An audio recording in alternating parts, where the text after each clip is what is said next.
शुक्ल पक्ष की इस एकादशी को देवशयनी एकादशी भी कहते हैं।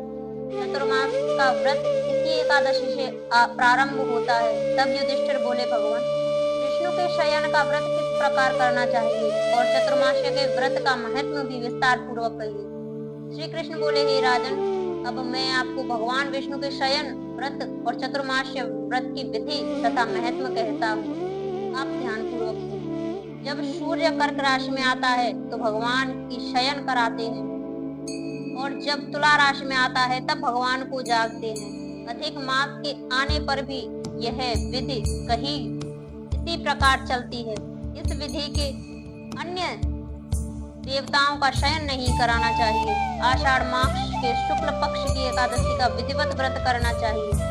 उस दिन विष्णु भगवान की मूर्ति बनाकर चतुर्मास व्रत के नियम का संकल्प करना चाहिए। भगवान की मूर्ति को पीताम्बर पहनाकर सुंदर श्वेत शैया पर शयन कराए और धूप दीप नैवेद्य आदि से भगवान का षोडशोपचार पूजन करें। पंचामृत से स्नान कराकर इस प्रकार स्तुति करें, हे हृषिकेश, मैं आपका लक्ष्मी सहित पूजन करती हूँ। आप मेरे व्रत के निर्विघ्न पूर्ण करें। इस प्रकार विष्णु भगवान की स्तुति करके शुद्ध मनोभाव से व्रत के नियमों को ग्रहण करें। इसके बाद चतुर्मास व्रत आरंभ किया जाता है। इस व्रत के पुण्य फल के प्रभाव से व्रती त्रिदेव पूजन का फल प्राप्त कर जाता है। विष्णु भगवान के व्रत को ग्रहण करने के 5 काल वर्णन किए गए हैं। देवशयनी एकादशी से लेकर देदीप्यमान एकादशी तक चतुर्मास्य व्रत को करना चाहिए।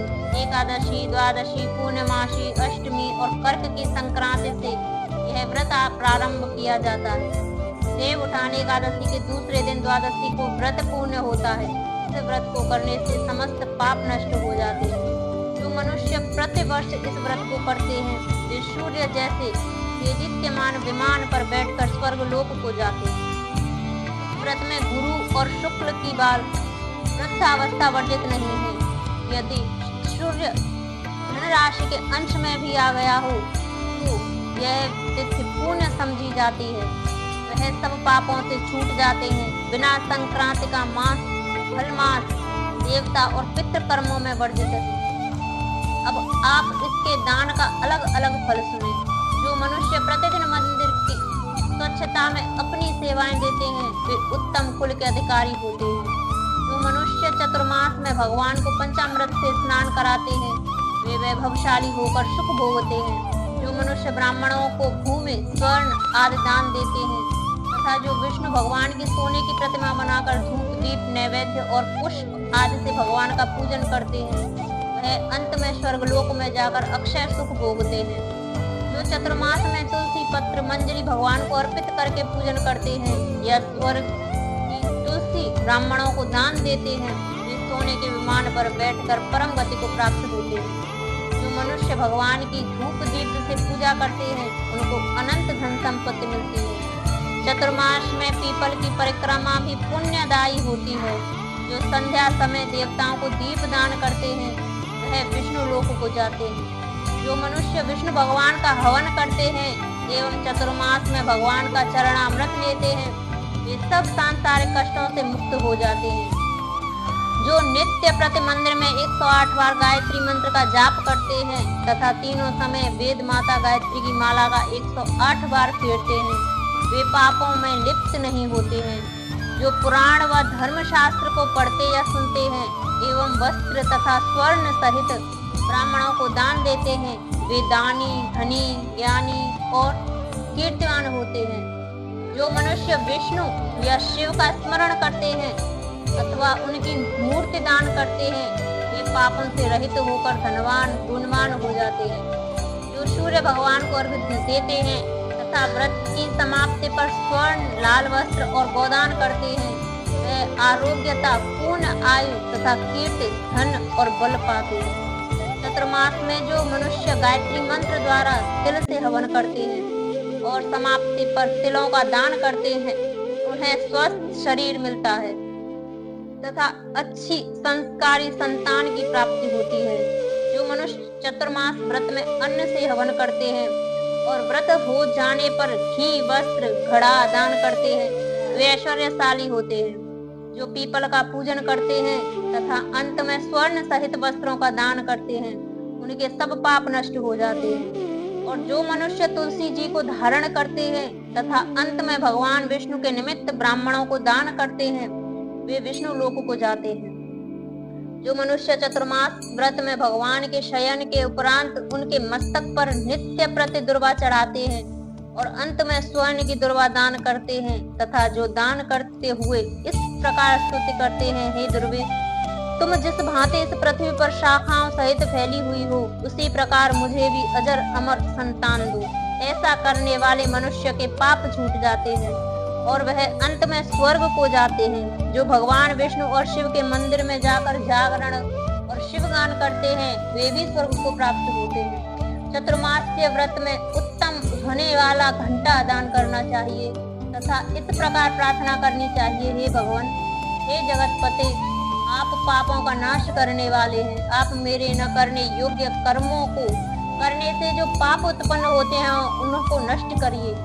जो मनुष्य चतुर्मास व्रत की समाप्ति पर गायों का या एक ही कपिला गौ का दान करते हैं, वस्त्र दान करते हैं अथवा जो नित्य प्रति ब्राह्मणों को भोजन कराते तथा नमस्कार करते हैं, उनके समस्त पाप छूट जाते हैं तथा वे दीर्घायु तथा लक्ष्मीवान होते हैं। जो शिव जी के प्रसन्नतार्थ चांदी या तांबे का दान करते हैं, उनको श्रद्धा से पुत्र की प्राप्ति होती है। जो मनुष्य चतुर्मास में ब्राह्मणों की पूजन करते हैं, अन्न वस्त्र का दान देते हैं तथा समाप्ति पर शय्या दान देते हैं, उनको अक्षय सुख प्राप्त होता है। जो वर्षा ऋतु में गोपी चंद दान करते हैं, वे इस लोक में भोग और परलोक में मोक्ष पाते हैं।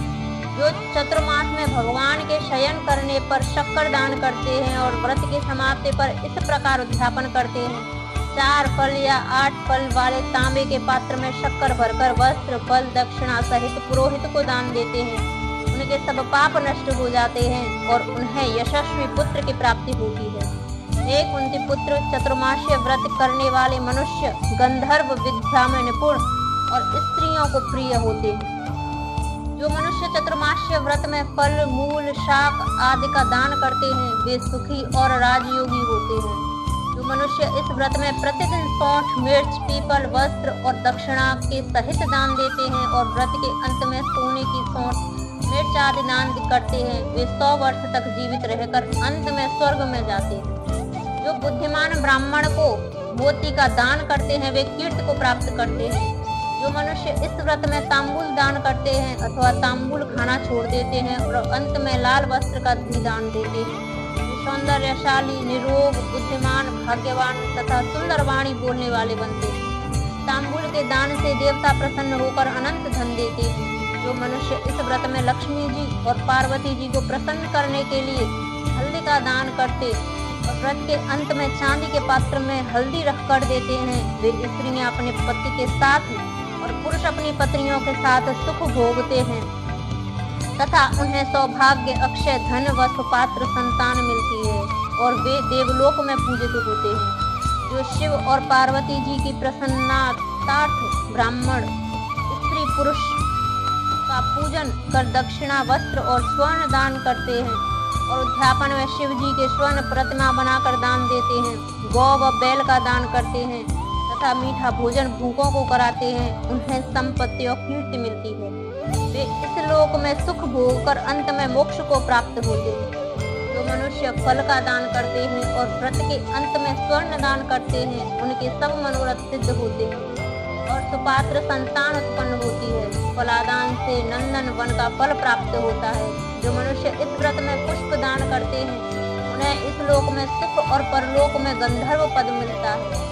जो वामन भगवान की प्रसन्नता के लिए प्रतिदिन ब्राह्मणों को दही युक्त भात खिलाता है और अंत में भूमि या स्वर्ण का दान करता है, वह इस लोक में धन धान्य प्राप्त कर अंत में विष्णु लोक को जाता है।